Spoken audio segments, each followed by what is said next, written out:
While Democrats are touting Harris's record, the truth is in her own words. I think there's no question that we've got to critically re-examine ICE, and we need to probably think about starting from scratch. I am running to declare, once and for all, that health care is a fundamental right.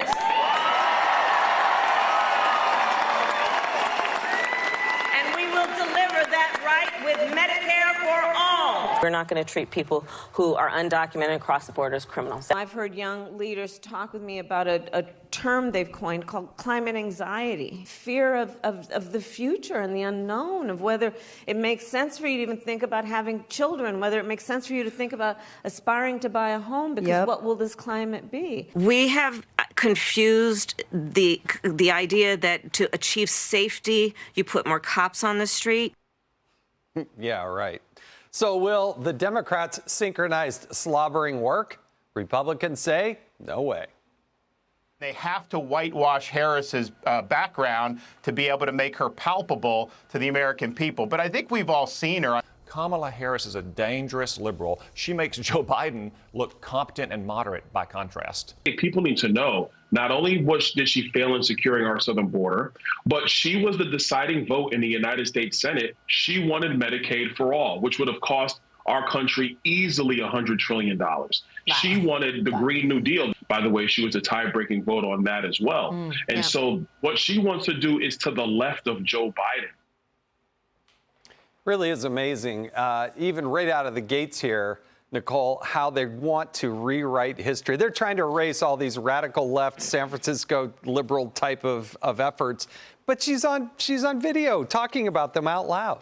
Yeah, you know, for a party and a media who's continuing to say they need to reclaim and save democracy, they're doing the most anti-democratic thing possible right now. They have removed their incumbent president because he's not electable, and then going with Kamala Harris. And if we have to go back to 2019 again, you have to remember the voters didn't choose her. She was polling at less than 4% in the primary, which is why she had to drop out in less than a year. And, you know, I disagree with what Pete Buttigieg said to Shannon. He said she's being mischaracterized. Well, it's really hard to mischaracterize someone who doesn't have an ideological identity. I have no idea where she stands on most topics. In 2018, 2019, we're banning fracking. Well, now we're not. And then it was Medicare for all. Well, maybe okay with some private health care. I don't know where she stands on the issues. And I hear women say, you have to support her. You're a woman. She's a woman. You have to lift up the women. But I'm not going to vote for someone just because of their gender. I don't know where she stands. And that is why she did not do well in 2019. She was not consistent on the issues. And she doesn't have this ideological identity. And no matter how bad she wants to, in her own words, she cannot be unburdened by what has been. That's right. It's on tape. Yeah, exactly. Very well said. Well, I really like what Michael Goodwin at the New York Post said.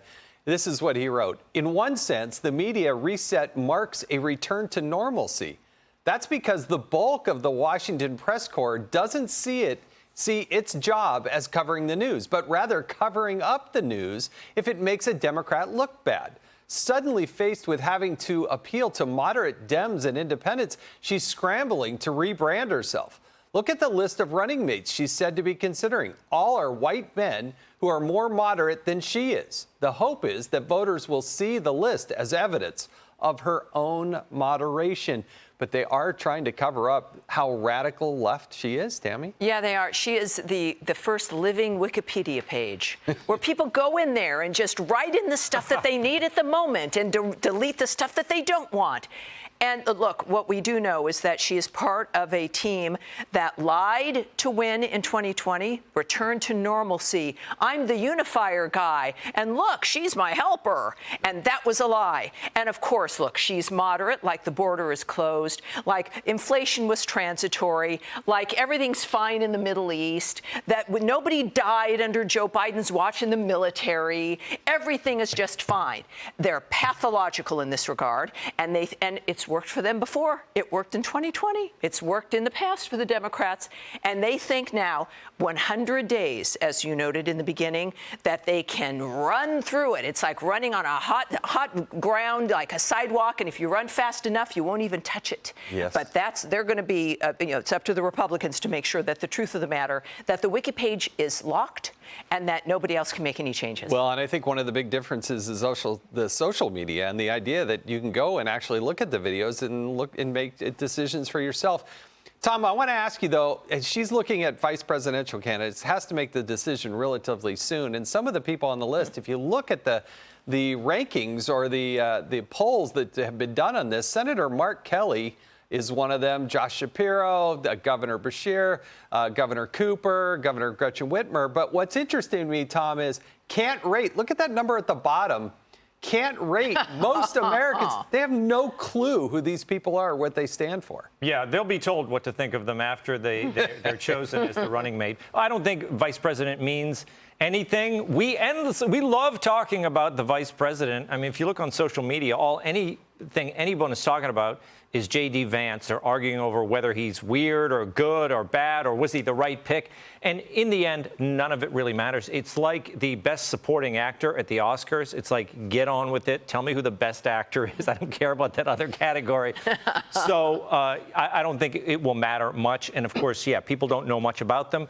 But she's going to try to use whatever candidate she chooses to be her vice president to moderate her position. The media is going to try to help her do that. But here's her problem.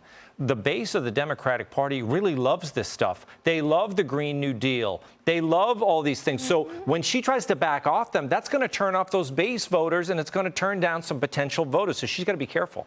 Yeah, now she has to actually take a position and stand up for herself. So what's interesting also here is that she has a record of people that used to work for her. And Kamala Harris's ex-spokesperson, think about this, a very tight-knit group, but she may never work for a woman again. Listen to it in her own words. It was new for me when I worked for her because I had never worked for a high-profile woman before. I had only ever worked for men. And there was one day at work where I was like, ma'am, you might be the last woman I work for. Because this is a... There's a story there. It's a lot. This a lot that we got to deal with over in here. It was something, though, that I think any candidate, any person in power needs to be aware of what the criticism is. Because when you're not aware, the last thing you want is your candidate, your principal, or the Vice President of the United States of America to be out there and someone says something and they're like, well, what is that about? Well, man, we discussed that this morning at 10 a.m. Oh, boy. She's not the only one. Harris has a 92% turnover rate in her vice presidential office, Nicole. 92% doesn't say a lot about, and that's a really prestigious job, right? Working for the vice president in the White House. Now, listen, I am not a journalist, but on that show, where was the follow-up question there? When she says this may be the last time that I work for a woman, why? What happened? She's like, oh, there must be a story there. Let's move on. Like, what is the story? That's why you have these guests on, to actually figure out what is going on behind the scenes. Was she difficult to work with? Was she abusive to her staff? Like, what was the issue? And we were left with nothing. It just alluded to the fact that women are more difficult to work for, and I object to that. Well, look, she's only been there 3.5 years, and there's only 4 people that are still with her. 92% of them have gone. I think when Simone left, there were a lot of stories with whistleblowers saying, yes, a lot of soul-crushing criticism, lack of vision from the campaign, but through her time in the White House as well. And that's the problem when a woman is difficult, is that it's a presumption that it's all women. No, it's that woman. It is Kamala Harris and Hillary Clinton.